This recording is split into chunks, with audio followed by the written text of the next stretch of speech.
Se a gente pensar a partir da psicanálise, a ansiedade ela seria um desequilíbrio entre o corpo e o psiquismo. A impossibilidade de viver o presente na sua plenitude.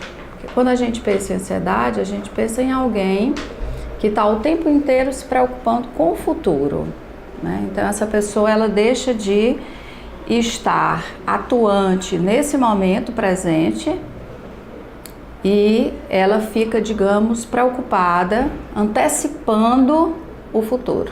A psicanálise vai dizer que qualquer transtorno, qualquer dificuldade que nós tenhamos diz respeito a esse funcionamento do psiquismo que muitas vezes vai se apresentar no corpo.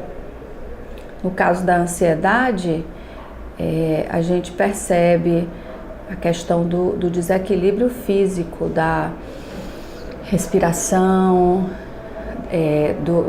dos batimentos cardíacos, dos movimentos perostáticos do intestino. Então, assim, a ansiedade ela vai se apresentar no corpo a partir de várias maneiras, mas ela não é uma patologia ou um distúrbio do corpo, ela é do psiquismo.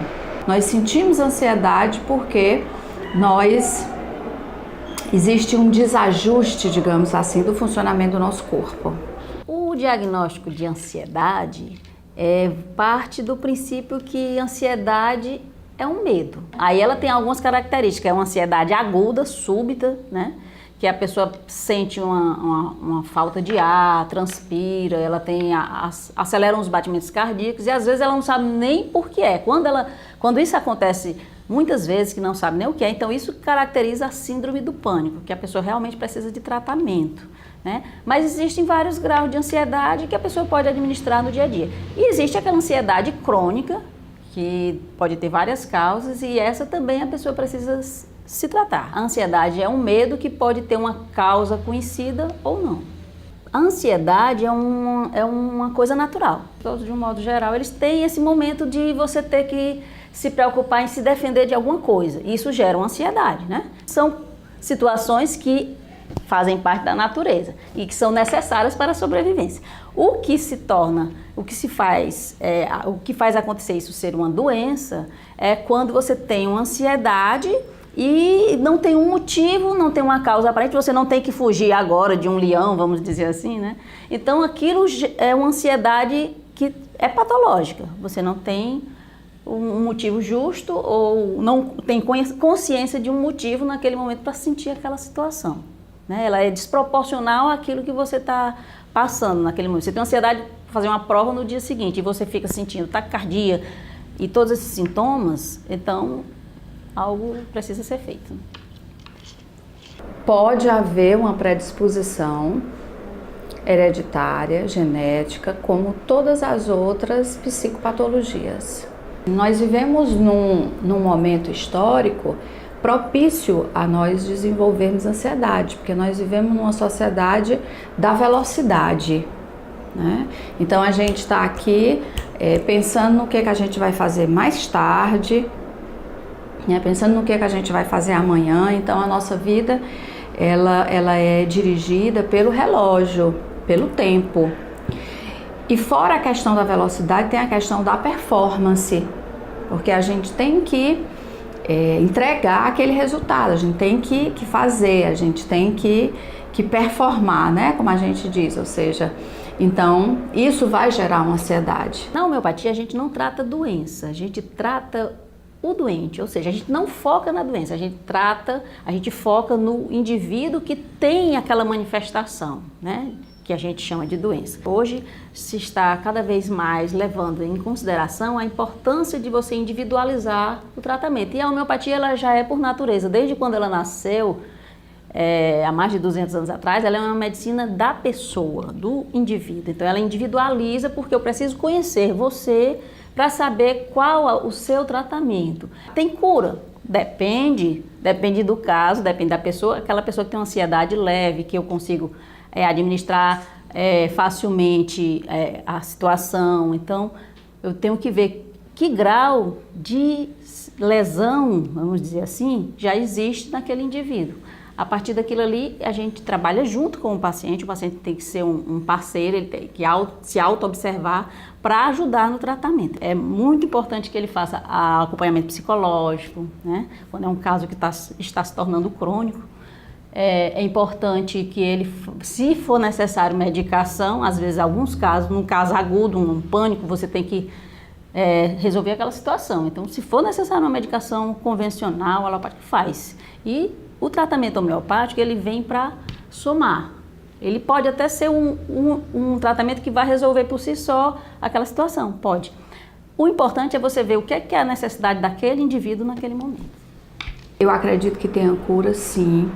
Eu acho que a ansiedade, um transtorno, uma crise de ansiedade, ela se apresenta em momentos de profundo estresse. Normalmente as pessoas se interessam, se aproximam do tratamento quando elas têm uma crise muito grande, onde elas têm que ir a uma emergência de um hospital. Uma crise de ansiedade muito séria, ela acomete o corpo de uma maneira aterrorizante, porque o sujeito pensa que ele vai morrer. O pânico seria a segunda etapa, né, da ansiedade. Quando você não trata a ansiedade, você já entra aí no pânico, que os sintomas físicos são ainda mais graves, digamos assim, ou mais sofredores. Aí ela recorre à terapia, né? Mas as pessoas têm uma resistência enorme a fazer terapia, enorme. Então, assim, eu estou na clínica há pouco tempo, mas o que eu percebo é que as pessoas marcam e desmarcam e marcam de novo, e até elas terem coragem de se propor a isso é um desafio. Primeiro você precisa ter essa consciência de que você é uma pessoa ansiosa, de que você tem ansiedade. A partir do momento que você tem essa autoconsciência, eu acho que você consegue trabalhar. Não necessariamente você precisa ir diretamente para os medicamentos, porque essa é normalmente a primeira coisa que alguém faz, né? Se você vai no médico e ele irresponsavelmente diz, olha, você tem um distúrbio de ansiedade, e lhe encaminha para o psiquiatra, se ele não tiver uma orientação mais sensível na área da psicologia, na área da psicanálise, ele já vai lhe dar a sua receita de tarja preta, e a partir do momento que você se medica, você não vai nem pensar sobre aquilo. Então, quando você vai tendo consciência e vai identificando aqueles pontos, você consegue trabalhar essa questão do autocontrole, né? Essa seria a parte psíquica, mas a gente tem outras atitudes que ajudam muito, né? A questão da qualidade de vida, de praticar uma atividade física. Esse movimento do corpo, ele é imprescindível para a saúde psíquica.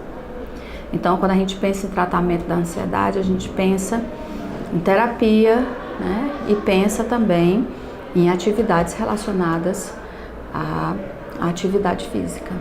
Enfatizando ao nosso amigo internauta que é importante buscar tratamento, sim. Agora, essa associação que sempre se tem, procurar um profissional para fazer o uso de um medicamento. Quer dizer, nem sempre tudo precisa de medicamento. Então, às vezes, a terapia pode ser só um acompanhamento psicológico, né? Não precisa de um medicamento naquela situação.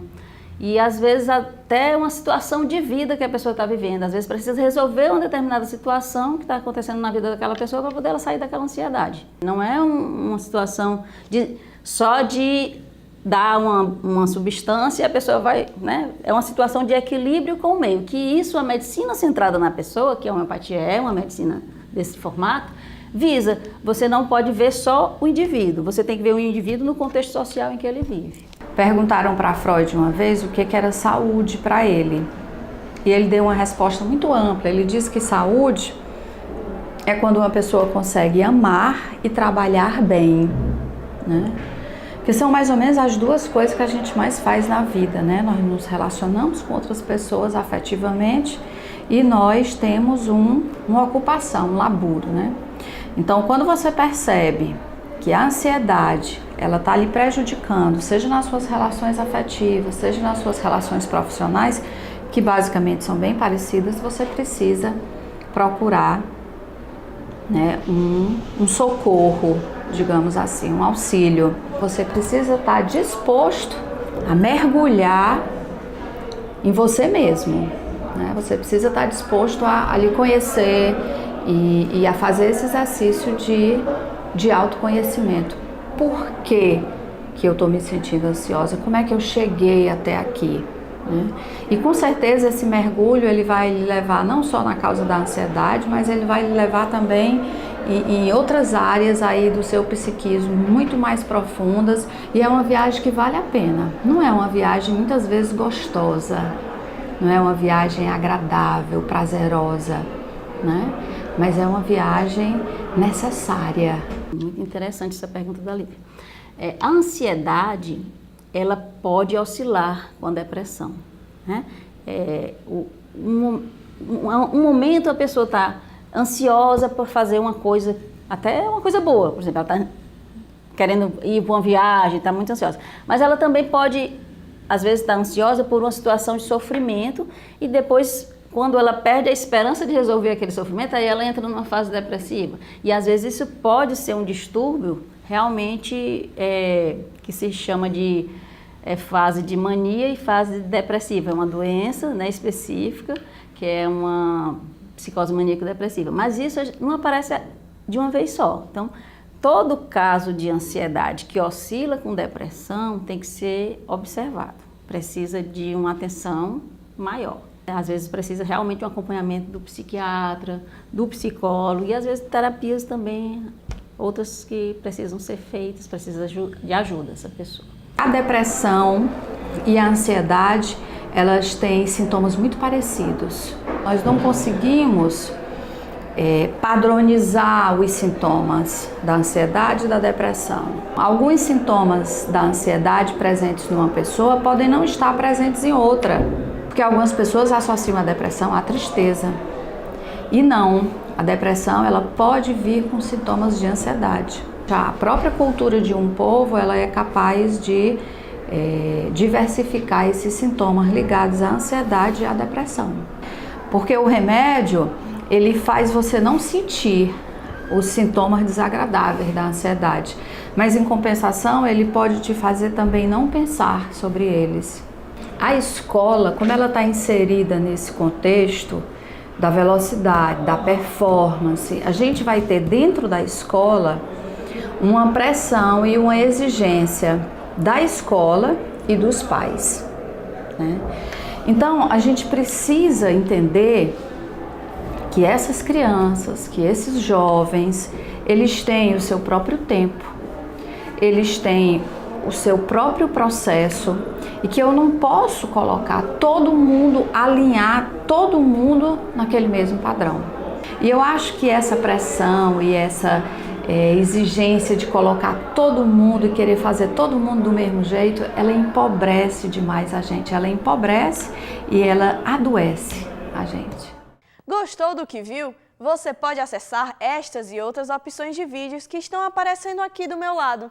E não esquece de curtir e compartilhar o vídeo nas redes sociais com a hashtag #NãoÉFrescura.